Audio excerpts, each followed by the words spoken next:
Init na balita mga kaboses ng masa, Vice President Inday Sara Duterte, Attorney Vic Rodriguez at former President Rodrigo Roa Duterte nagsanib pwersa na para paimbestigahan na sa Senado sina President Bongbong Marcos Jr. at ang asawa nitong si Liza Smugs.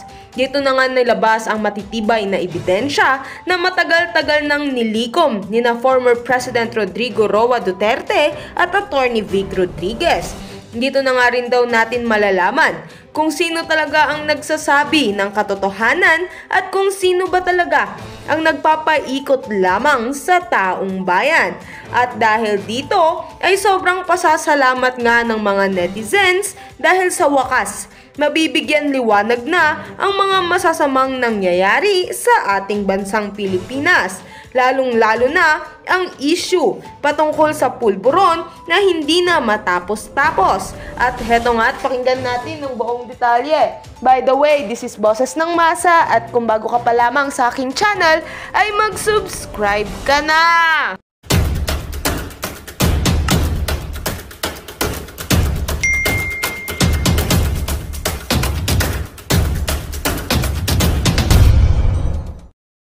Nagbabanggaan sila. Grace Robles, take care always, Marlica. You are the voice of the Filipino people. Thank you. See? So yun na. Yung sa expose ko, natitirahin si Duterte at si Amy. Tinitira na si Amy ngayon. Utos siya ni Lisa at natamba. Okay? Dahil ibinuking ni Amy na si Tambalos Tulos, si Martin Romualdez at ang mga kongresista ay ginastos ang pera at tumanggap ng milyon-milyon, 20 million plus para sa Porsaang Initiative. Ito ngayon ang balik nila kay Amy at pinaliwanag naman ni Amy Marcos based on sa ating binasa. Si Dat, mali ba ang mga expose ni Marlica? Dudurugin nila ang Duterte at itong si Amy. Pero syempre, kailangan natin manawagan kay Amy na durugin niya si Kuting. Hindi pwedeng pagtakpan niya yung kanyang kapatid. Suportahan natin siya dito sa mga expose niya, pero dapat i-pressure natin siya na lalo niyang durugin ang kanyang sister-in-law na kamukha ng voodoo doll na itim. Alright? So, yun. Tuloy natin ang balita. Ito. Mindanao ito. Okay. Corruption sa MILF cash grant, tatalupan ng Philippine government. Nakatakdang imbestigahan ng Office of the Presidential Advisor on Peace, Reconciliation and Unity or the OPAPRO ang umano'y anomalya sa distribution ng 100,000 cash grant para sa mga rebel returnees. Diba? Napanood nyo siguro, di ba, may hearing dyan sa Kongreso at I think sa Kongreso at Senado na itong 100,000 cash grant na ito ay binubulsa ng mga tiwali sa gobyerno. Basahin natin. This government shall not tolerate any act of corruption, julul, or irregular transactions. More so those that undermine the well-being of our MILF brothers and sisters. Pahayag ni Carlito Galvez, Presidential Advisor. Maniwala ka ba kay Carlito? Tangina ka? Diba? Maniwala ba kami sa'yo? Kitang-kita mo na ninanakaw na, hindi lang sa MILF budget, kundi ang budget ng lahat. Tanga pa rin kayo? O may nakikinabang kayo? Which is nakikinabang kayo? The fact na pinupwesto ka dyan, nakikinabang ka na. Sa Senate hearing, sinabi ni Committee on National Defense and Security, Peace, Unification and Reconciliation Chairperson, Senator Jinggoy Estrada na nakatanggap siya ng ulat na 50% of 100,000 pesos aid para sa rebel returnees mula sa MILF ang ibinigay umano ng commanders. Okay, 50%. Oh, 'di ba? 50% lang, mga palangga.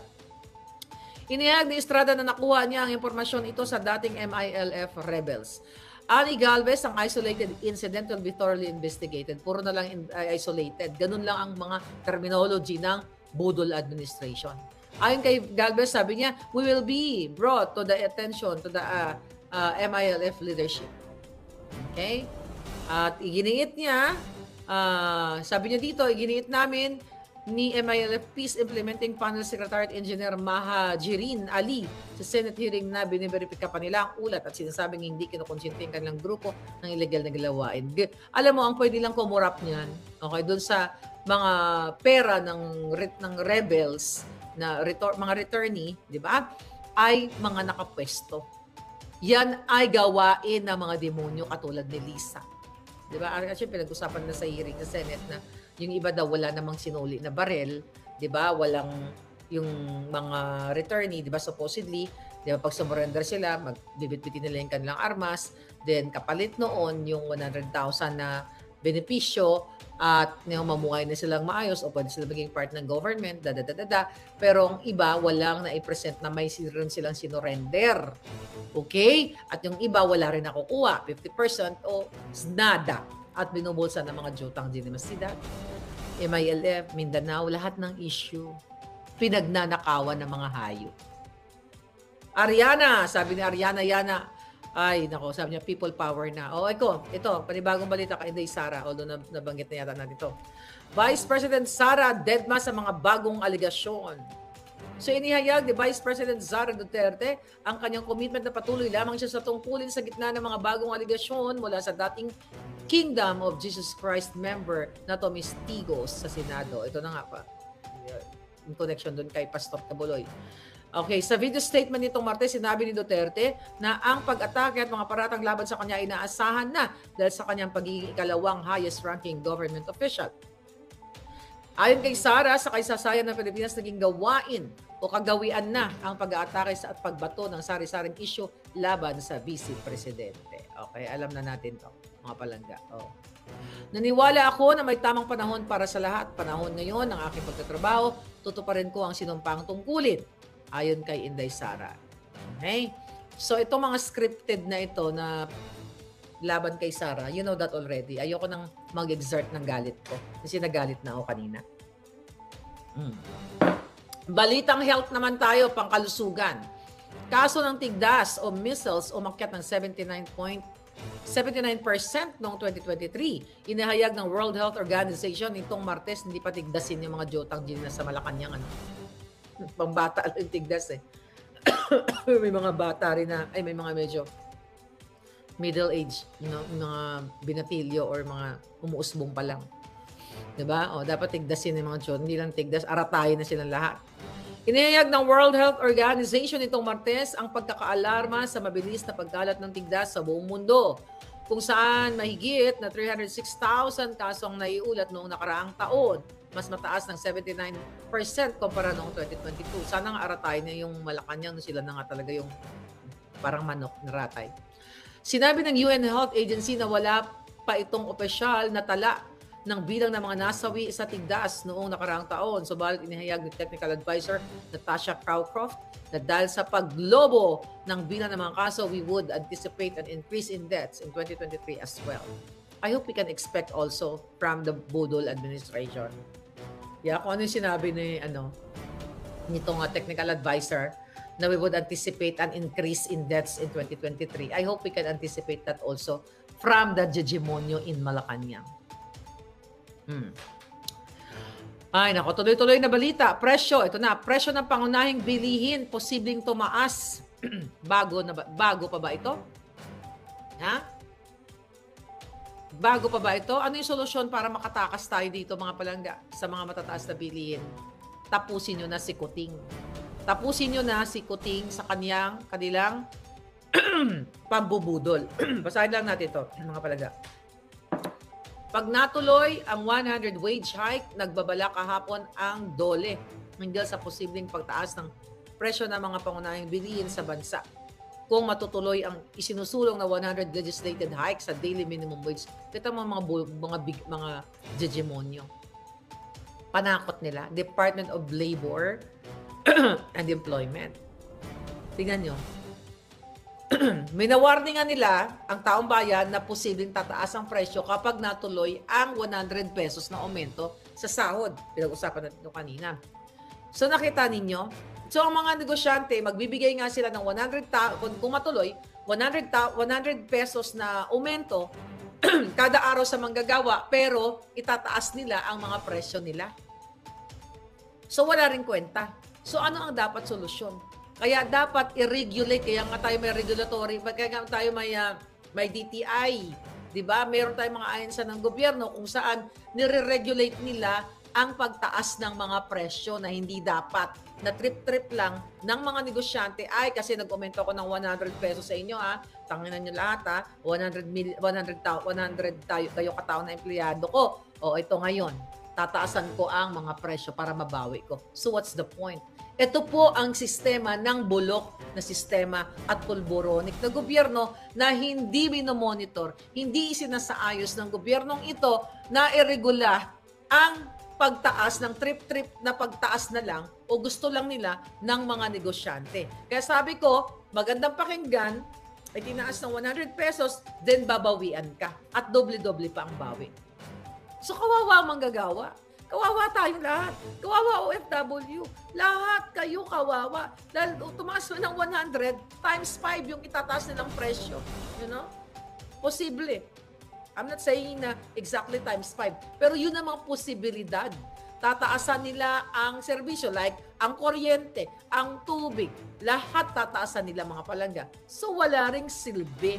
Itong 100 pesos na aumento sa manggagawa like you guys kasi babawian din kayo.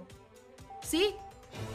Kaya sabi ko, you have to gather, you have to speak up, and pick them up. Dahil mo nagbabala pang Dole, ang kapal ng mukha ng mga buwakan ng Ginemisto. Sila pa ngayon ang nagbabala. Ang gobyerno ang nagbabala sa inyo, ang nananakot sa inyo, na kapag pinigil ninyo, at pinush yung 100 aumento na yan, ito ang balik sa inyo. Kita ninyo? Gawa ko ba to? Hindi. Nagbabasa tayo ng balita. Tapos binibigyan natin ng reaksyon. At binibigyan natin ng inkorporasyon sa tunay na buhay. Hindi lang sa pagbasa-basa ng balitang kasinungalingan. Okay. Ano sabi to? Hinggil. Nagbabala. Hinggil nga doon sa pagtaas ng presyo. Ayan. Ngayon, mga kababayan, ayon kay Dole Secretary Laguesma, ayan. Sino yan? Appointee ni Lisa Smag siya. Bagamat ang aumento sa sahod ay nakapagpapalakas ng purchasing power ng mga manggagawa, marari rin namang itong magkaroon ng impact sa mga micro and small businesses. Anong purchasing power? Makakapagpalakas daw sa purchasing power ninyo. When you say purchasing, di ba? Kung dati, di ba, hindi kayo nakakabili ng prutas, kung may extra kayong 100, makakabili na kayo ng extra prutas. Pero paano ka makakabili ng extra prutas kung tataasan pa rin nila ang mga serbisyo, ang mga binanggit natin, mga paninda and everything. So it's useless. It's all budol. Binubudol lahat tayo. Binubudol lalo na ang mga manggagawa, mga kababayan. Budol-budol lang itong nayupak na itong gobyerno. So, get up! Palangga! Na kayo. Makisabay na kayo sa mga susunod na mga pagtitipon. Buhatin nyo na si Kuting. Makipag-alyansa kayo sa mga men in uniform para peacefully matapos na natin ang digimonyong ahas at Kuting pulboronik sa gobyernong yan. Wawa Pilipinas, ano? Kung may magic lang ako talaga palangga, lipol na lahat yan. Alam mo, kanina, may kasama akong kaibigan, nagkape-kape kami. We talk about the issue. Hindi talaga nawawala. Sabi nga ng friend ko, kawawa na yung Pilipinas. Wala ng pag-asa. Kaya sabi niya, actually bumili siya ng lupa eh. We talk about it na nakabili siya ng property dito sa somewhere here. Diyan lang, sa Southern California. Alam mo yon, bumili siya ng lupa. Sabi niya kasi, ibibenta ko na yung kondo ko sa Pilipinas. Wala na ang pag-asa ang Pilipinas. Dati nangarap ako na doon ako magre-retire. Sabi ng friend ko, pero wala na, dito na lang ako sa Amerika. Ano pa gagawin ko doon? Lahat, sabi niya, halos lahat, may lagay, payola and everything, bribery. Sabi niya, ano pa? Sabi sa akin, ano pa? Sabi niya, tinanong niya ako, ikaw magre-retire ka ba? Sabi ko, pag nalipol, magre-retire daw ba ako sa Pilipinas? Sabi ko, pag nalipol ko na lahat ng demonyo, pag wala na siguro ng demonyo at mga pulboronik, baka, I'm still young, I still, decades and decades to live and to retire in the future. Kaya nga ako nagbabayad ng Social Security ko eh. Ever since, bakit ako nagbabayad ng Social Security ko dyan sa Pilipinas? Kasi bilang Pilipinong ipinanganak sa Pilipinas, nangarap ka na pag nag-retire ka na, gusto mong mamuhay sa buhay, sa lupang tinubuan mo. Lahat naman tayo, kahit anong lahi mo eh. Kahit anong lahi mo. Ikaw man ay European o whatever, diba? May mga nakakausap ako dito, mga kliyente ko na they still, iba gusto pa rin na bumalik sa lupang tinubuan nila. So it's the same thing sa akin. Kaya minimaintain ko yung social security na yan. At sabi nga ng friend ko, may friend ako sa social security, sabi niya, pag nag-55 ka na ha, sabi niya, taasan mo yung contribution mo para maximum yung makukuha mo sa SSS. Magkano ba maximum ngayon sa SSS? 10,000 pesos? So yun ang sinabi niya sa akin. Kaya ever since na nandito ako, bayad ako ng bayad sa social security ko kasi nangarap nga ako na mag-retire sa Pilipinas. Eh paano ka mag-retire kung sunog na ng pulburo ng kinabukasan ng bayan? Di ba mga palangga? Oh, sabi ni Lulu, yes, our family is selling also our property. Mahirap ng bansa, magulo ang sistema. Paano ka mamumuhay? Bumili ka ng kondo dyan sa kay Akusar hanggang ngayon. Si Akusar, na pinromote ni Kuting sa housing. Ang mga kondong ibinenta nila, hindi na to turnover. Ang mga kontraktor, mga mambubudol. Magpatayo ka ng bahay, bubudulin ka ng kontraktor. Hindi man lahat, pero bubudulin ka. Mag-apply ka ng mga papeles sa City Hall, bubudulin ka ng mga buwakan ng ina. Mafia, sindikato. Saan ka magre-retire? Eh, dito na lang ako mag-retire sa Amerika. Ang daming bukid dito na mura lang. Pwede ako mag-alaga ng manok, baboy. Actually, I'm not gonna say anything. Buka nga ako na naman eh. I'm not gonna say anything right now. Di ba maraming mga kalupaan ng mga bundok-bundok dito na pwede kang magbungkal. Di ba? At dito, kapag nagsabingid ka ng kamat ng emerhensya, di ba? Ay, tawag ka lang 911. Diyan. Sa gitna ka na ng kalsada ng EDSA. Pag tumawag ka ng 911, makakalusot ba ang mga paramedics? Hindi. Dahil ang jutang dyan ng traffic, wala sa ayos. Sing it here, sing it there. Di ba? Kaya nga sabi ko sa iyo, pag ako naging presidente ninyo. Kasi may nagsabi na, oh, gusto mo ikaw magpresidente. Isa yan, okay? Sa mga tututuan ko, gusto ko lahat, hindi pwedeng singit-singit. Lahat kayo tatakbo ng sa lane ninyo, you stay in your lane. Lahat tayo makakarating sa ating paroroonan. Bibigyan natin ng space ang emergency lane na kapag may inatake sa puso, may aksidente, makakadaan. Yan ang isa sa gusto kong gawin. Ha? Yung nagsabi na ikaw na lang magpresidente, yan yung gusto kong gawin. Yung lane na yan, malinis. Katulad sa mga ibang bansa. Amerika, Europa, Japan, meron silang emergency lane na hindi mo pwedeng daanan katulad ng ginagawa ng mga politiko na magwang-wang-wang tapos dadaan doon, papakita lang yung ID. Senador ako eh. Anak ako ni Pulburon. Lusot ka agad. See that? Bulok na bulok. So, ba't ako magre-retire? O, di ba? That's the good thing of this samot-sari eh. Nakakahinga tayo sa mga issue. Masarap sana sa Pilipinas kung hindi corrupt ang government at may kinatatakutan. Yeah, tama ka, Lulu. Masarap talaga. Masarap ang pagkain sa Pilipinas. Actually, I can go to Thailand. May kaibigan ako doon sa Wahin. Di ba? Sabi nga sa amin, pwede kayo magbay ng property doon. Walang rebelde. Walang makakaliwang grupo. Yeah, I'm thinking about Thailand. 3 million lang daw ang mga doon eh. If you have 3 million pesos, you can buy a condominium. Okay? Walang mga demonyo. 'Di ba? Sa Pilipinas, sa condo mo, nabili mo na, ayaw pa i-turn over ni Acuzar. Oh, ni Jerry Acuzar. Imagine mo, pinaghirapan mo na, OFW ka, ayaw pa nila i-turn over. Pera mo na, bubudulin kang hayop. Or isinanla nila, or binenta sa dalawang owner. Ganun ang laro sa Pilipinas. Bakit may mga ganun? Kaya, bigyan ko kayo ng advice. Kayong mga nasa abroad, lalo na kayo ang pinupunterya. Sumunod kayo sa akin o hindi, okay lang. This is just me. Huwag na kayo bumili ng kondo. Dahil pahirap ang kondo sa Pilipinas. Maliban pa sa monthly dues nyo, ang liit-liit, ibenta nyo na. Si Tita Zenny, ng kaibigan ko dyan, may kondo sa Maynila. Ibibenta na nila yung kondo nila. Dahil yan, supporter ni Marcos yan. Namit ko sa Canada, namit ko sa Pilipinas. Akala niya, bubuti ang Pilipinas dahil kay Kuting. Kausap ko lang si Tita Zenny few weeks ago. Ano sabi sa akin? Anak, sabi niya, ibibenta na namin yung property namin, yung kondo namin. Wala na kaming pag-asa sa Pilipinas. See that? Ito yung nararamdaman ng mga Pilipino abroad na bumili ng mga propriedad sa Pilipinas kasi inisip nila one day sila ay mananatili sa kanilang mga lupang sinilangan. Paano ka mananatili sa lupang sinilangan kung mismo 'Di ba? Ang demonyo mong gobyerno ay ninanakaw ang pera ng bayan at ninanakaw ang mga pera na supposedly sa pag-improve ng mga infrastruktura, healthcare, lahat. You know that already. See? Ba't ako magre-retire dyan? Pero pag nadurog natin ang pulboronic, yes, magre-retire ako. I still have time. Pero yung mga 70s, 80s nating mga palangga, wala nang time. Hindi nila na-enjoy ang kagandahan ng Pilipinas. Maganda ang Pilipinas. Magpagkain. Masarap lahat. I traveled the world already. Hindi naman buong mundo, pero at least, di ba? Kahit na maganda sa Paris, nag-enjoy ako ng hot chocolate. Still, masarap pa rin kumain ng balingoy sa Bisaya. Still, masarap pa rin maglitsyon-litsyonan dyan sa Pilipinas kung mayroon kang alagang manok. Yung mga krosan-krosan na yan, masarap pa rin ang pandesal sa kanto namin.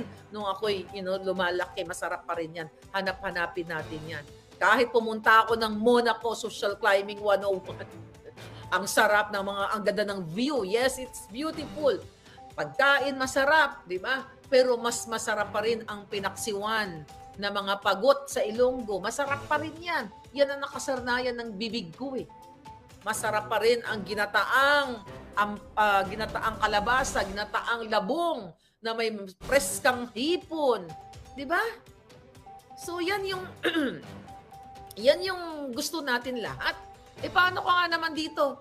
Ano ba pinag-usapan natin? Ba't napunta tayo doon? Dito sa 100 pesos na aumento. Di ba? Na kung saan na tayo nakapunta, which is true. Oh, ano sabi dito? Meron anya sa mga ito na maaaring kayanin ang wage hike. We talk about wage hike, di ba? Ngunit mayroon din hindi kakayanin yung mga MSME daw. Sabi ng mga gobyerno ito. Kapag merong pag-uusap tungkol sa pagtaas ng sweldo, medyo nakakaramdam na po tayo ng pagtaas ng presyo sa pangunahing bilihin.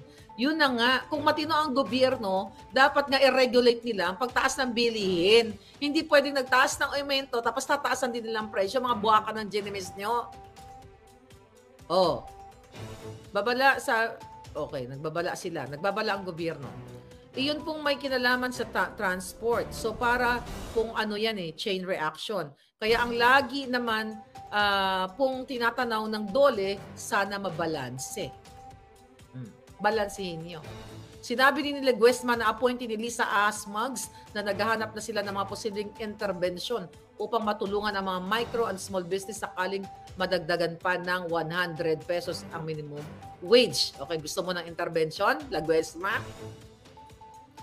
Patigilin ninyo o gurgurin na ninyo lahat ng mga smuggler. That's the best intervention. Gusto nyong magkaroon ng maayos na pamayanan? Pahuli nyo si Michael Mann na inappoint na special envoy to China ni Kuting Jr. Wakasan nyo na si Kuting. Yan ang the best intervention o intervention. Itigil nyo ang pakikipagsabuatan ni Marcos Jr. kay Mark Sayarot na pulboronic. Ipatigil nyo, ito intervention, ang pagpapanalo ni Robles ng loto maya-maya.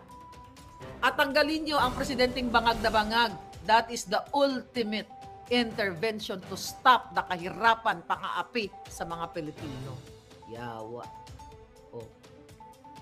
Sabi ng Giatay, naisa niya lang matiyak na walang mga manggagawa ang mawawalan ng trabaho sa kabila ng financial impact and posibleng wage hike sa kanilang mga employees. Oh, let's say walang gusto nilang i-ensure na walang mga manggagawa mawalang trabaho. Eh, dyan nga lang yung third floor studio eh. Diba? Sino? Yung third floor studio, yung YouTube channel dyan na galing taga Presidential Communications dati na niligwak ni Lisa. Niligwak ng gobyerno na wala namang violation o wala namang ginawa. At marami pang iba sa PDEA. Sa lahat ng ahensya na gustong ligwakin ng gobyerno dahil sila ay kritiko lamang. Nakita nyo? Yan ba sinasabi ng gobyerno na gusto nyong protektahan ng manggagawa? Eh baka ng ginimis nyo, tinanggalan nyo ng kabuhayan yung mga yon a day before Christmas o before the Noche Buena. Diba? Si Pam Pedroche, si Purificacion, at si Reformina. Diba? Tinanggalan nyo ng kabuhayan, mga breadwinners yung mga yon. O tapos you talk about what? Protektahan yung manggagawa. Julul. Tanggalin natin sila palangga. Okay? Ani Leguesma sa datos ng PSA, mayroong mahigit sa 4 na milyong minimum wage earners sa bansa. Walang kwenta. Oh, di ba? Nakabalita pa tayo pero mahaba na tayo palangga. Oh. Ay, 4-piece palakasin. Oh, 4-piece palakasin pa versus inflation, sabi ni Pangulong Bangag. Ipinagutos ni Bangag Marcos Jr. sa National Economic Development Authority or NEDA at Philippine Statistics Authority or PSA at Department of Social Welfare Development na pag-aralan ang mga paraan, partikular sa pantawid pamilya. Chuchu. Kasabot to lahat mga palangga. Tumugon, sabi dito. Sa press briefing sa Malacanang, sinabi ni DSWD Secretary Rex Gatchalian, mga nangangarap niya maging senador. Kasabot din ni Lisa Smagden. Si Lisa ang nag-appoint niyan, hindi si Kuting. Lisa lahat yan. Ginawa ng Pangulo ang kautusan na ginanap ng sectoral meeting. Isa sa mga inatasan niyang pag-aralan namin is paano huwag mag-diminish o mabawasan yung halaga ng mga financial assistance ng grants sa ibinibigay natin sa ating mga mahihirap na kababayan ayon kay Gatchalian. Julol! Diba? Ang galing naman kasi ng walang balita. Ayaw daw mabawasan ang mga ayuda, di ba? Pero Jotang Gilina, yung binayad sa Parsahang Initiative na 20 million at yung mga insertions na umabot sa 60 billion na walang kamumuang ang mga senador at taong bayan, mga palangga, nilusot ni Tambaloslos at ni Lisa. Oh, ano ngayon? Ha? Yung concern kayo? Anong kadyotahan to? Sinabi pa ni Gatchalian na inappoint ni Lisa Butod na ginagawa lahat ng economic team para mababa ang inflation. Subalit habang ginagawa ito ay kailangan pa rin ng kaakibat ng pagprotekta sa peso value ng mga grants na ibinigay ng pamahalaan katulad ng 4-piece at sa iba pang mga programa na nakatuon sa pagbibigay ng social protection sa pinakamahirap nating kababayan. BS to lahat. BS to. Wag na natin to tapusin dahil kaletsihan ito. Kung totoong gustong dagdagan ng ayuda, dagdagan mga palangga, bottom line, kung gusto nilang ayusin ang buhay ng Pilipino, bago sana i-transport ni Kuting at ni Lisa ang pera ninyo sa kanilang mga during their travel na hindi naman nati-check yung mga crates nilang dala-dala paloob at palabas ng bansa. Bago paglabas, pera, pagpasok, pulburon, we don't know. Okay? Kasi naka-concealed ang kanilang mga aktibidades. Pero may mga puting ahas tayo na nagre-reveal sa atin. Kung gusto nilang maayos, simulan nila sa agrikultura. Yan ang ginagawa dapat. Pero wala na nga tayong pag-asa. Wala na dahil kasabwat ng kanilang smuggler. Simulan nila sa Bureau of Customs. Ang mga balikbayan box ngayon, maraming nagsasabi sa akin, ilang buwan na, 6 na buwan, hindi pa nakakarating ang kanilang mga balikbayan box at binubuksan na naman dyan sa Bureau of Customs. See? Ito mga kabuisita ng mga bunganga, ng mga appointee ni Lisa lahat ay kasinungalingan. Kaya nga ang title natin, samot-saring mga kasinungalingang balita galing sa mainstream media na ating bubuljakin. Oh, di ba? Oh, ito. Ano sabi dito? Panibagong balita. Mrs. President at First Gentleman may meeting with top executives ng Grab Holdings. Ito may nag-send sa akong picture. O, di ba? Nakipag-meeting si Kuting at saka si Ahas dito sa Grab. Okay? Yung Grab, parang Uber dito, di ba? O, ito, picture. O, kayo nang mag-umusga sa picture. Kita niyo? O, sino? Ay, dali. Hindi ko makita, Sino ang presidente dyan? O, di ba? Si Lisa Smugs. O, ayan, more. Ano sabi dyan? We're working with Grab to legalize motorcycle taxis and tax regulation. Magkano naman kikitbakin ni Lisa dyan? More transport option will be benefit commuters, drivers, and MC. O, tignan mo. Siya, di ba? O, nakabilog. Siya ang presidente. Nagmukhang alalay si Kuting. Nasa likod lagi. Taga sundot ng kipay ni Lisa Smugs. Nakita niyo, hindi ganyan ang protocol. Dapat presidente ang nasa unahan. Pero alam natin, si Budol ay hindi naman presidente, kung di tau-tauhan lang ng mga oligarchs ni Lisa at mga mafia. Bigyan mo lang si Kuting ng pulburon, happy na siya. Sunod-sunod na siya, basa na siya script. Ganun lang, ngiwi-ngiwi. Basta bigyan mo lang ng pulburon para mag-enjoy siya. Kaya nga sana, i-overdose sa pulburon nang matapos na. Kapal ng mukha, di ba? Sabi ni Lulu, Hiram, kahit ano ang gawin ng administrasyon na to, I don't trust them anymore. Exactly. Oh. Oh. Ano sabi dito? Mrs. President, butod Lisa Marcos, aka Lisa Ahas, Smugs, at First Gentleman, bangag na bangag, miniting ang mga panungayang pagpaganap ng Grab Holdings Incorporated sa President's Hall sa Malacanang noong Martes. Magkano naman kickback ni Lisa Smugs dito? Okay? Ayoko na basahin tong balitang ito. Walang kwenta ito palangga. O, sabi ni First Gentleman, we're working with Grab to legalize motorcycle, taxis, and relax regulations on TNVS. More transport options will benefit commuters. Julul, to legalize. Diba? To legalize what? Ng inyong korupsyon. Magkano ang kickback na naman ni Lisa dito? Sige nga, mga palangga, magkano? O, ito mga balita na ito, El Nino, wala na tong kwenta, patapos na tayo. Ang susunod nating balita, government, handa daw na magbigay ng alternatibong kabuhayan sa mga magsasaka sa gitna ng El Nino. Maaaring magbigay ang gobyerno ng alternatibong livelihood assistance sa mga magsasaka kasama ang irrecoverable agricultural land dahil sa epekto ng El Nino. Ito ang sinabi ng coordinating body na inatasan ng paghahain ng epekto ng nasabing phenomenon. Bullshit mga palangga. Wala na. Ayoko na basahin yung jutang list na balita. The ultimate solution, get up, speak up, pick them up. Lahat ng pinag-uusapan natin dito, araw-araw po ako magsalita, nakakapagod, di ba? Para na ako may ekulalya, paulit-ulit-ulit. Dahil paulit-ulit din ang pambubudol sa atin. Hindi tayo pwedeng tumigil na, dahil nasabi na natin to, Maharlika, luma na yan, ganun. Yung kanilang pagnanakaw, luma na rin, huwag na natin pansinin. Yung pambubudol sa atin, tapos na yun, napag-usapan natin yung 23, mag-stop tayo, mamamayagpag sila. So, kailangan ng boses ninyo, boses ko. Kaya nga tayo pinatitigil. Kaya nga sinashutdown si Kibuloy, sinashutdown si Duterte, sinashutdown mga Facebook accounts. Ako dalawa, si Kibuloy, suspended. Lahat, di ba? Lahat ng gustong mag-criticize at para sa taong bayan, suspended tayong lahat. At nakikita nyo naman ang bonggang-bongga. So, if magsastop tayo dahil na-expose ko na to nung last year, then talo tayo. Kaya nga ang power natin umaabot hanggang langit. At ang langit ay aayon sa atin. Minsan, kailangan nating maranasan daw, pero malupit ang pinararanas sa atin ng tadhana. Di ba?